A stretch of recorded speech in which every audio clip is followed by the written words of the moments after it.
Ես առաջի պաշտպանն եմ և այս առումով կրում եմ շատ մեծ պատասխանատվություն այն ամեն ինչի համար, ինչ տեղի ունենում Հայաստանում։ Հիմա մենք շատ տարբեր բնութագրեր ենք տալիս, հրաշալի դատապաշտպաններ կան այդ բոլոր հետապնդողների, ինչպես ասած, իրավունքները պաշտպանող և շահերը։ Ես ուզում եմ լրիվ ուրիշ բան ասեմ, մենք ընդհանրապես չպետք է ինքներս ինչ-որ բնութագիր տալիս։ Ես հիշեցնեմ, որ առաջի իսկ բողոքը 20 թվականին հենց քաղաքացի Փաշինյան Նիկոլի կողմից բնութագրվել է որպես էլիտաների բողոք։ Այսինքն այն ինչ որ տեղի է ունենում այս բոլոր տարիներին, դա էլիտաների, ազգային էլիտաների հետապնդում է։ Ճիշտ տեղին եմ համարում հիշեցնել Գրիգորյանին, Արմեն Գրիգորյանին, որովհետև մենք ունեցել ենք այդտեղ ոչ միայն հետապնդում, այլ զոհ, և էլի եմ ասում, այստեղ դու կարելի է տեսնել, որ կարծիքները քաղաքական կողմնորոշումները տարբեր կարող են լինել, բայց մեկն է, այդ բոլոր անձիկ պատկանում են ազգային էլիտային և այս առումով հիշեցնեմ, որ հենց այս վարչապետի պաշտոնը զբաղեցնող անձը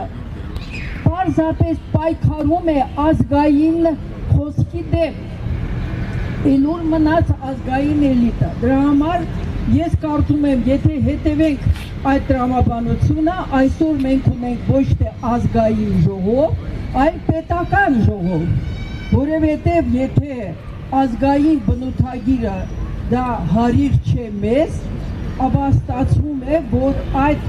ազգային, ես միշտ ասել եմ ապազգային ժողովը, իդեպ ես եմ եղել մի անգամ անդամ, այդտեղ, որովհետև միշտ եմ ճնշված փոքրամասնություն է լինում ընդդիմությունը, ես հստակեցնեմ, այսօր Ավետիք Չալաբյանը իր պայծառ տեսակով, իր քաղաքացի նվիրյալ երկրի Հայաստանի ցանկացած քաղաքացու համար ցավող անձը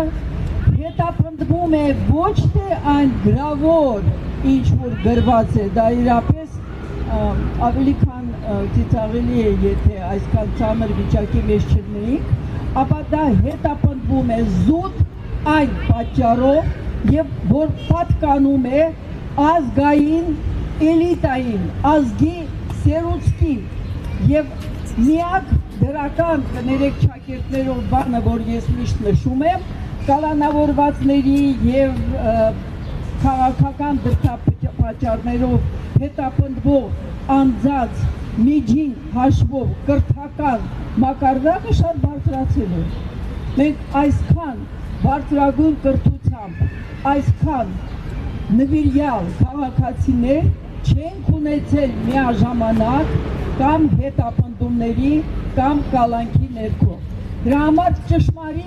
ճշմարտությունը պահանջում է ասենք, որ այսօր այն մարդիկ, ովքեր որ գտնվում են նյութական առումով անազատության մեջ, դրանք ազատ են, դրանք ազատ մարդ են և փաստորեն անազատության մեջ գտնվում են այն ուժերը, կոնկրետ ԿՊԱ-ականները,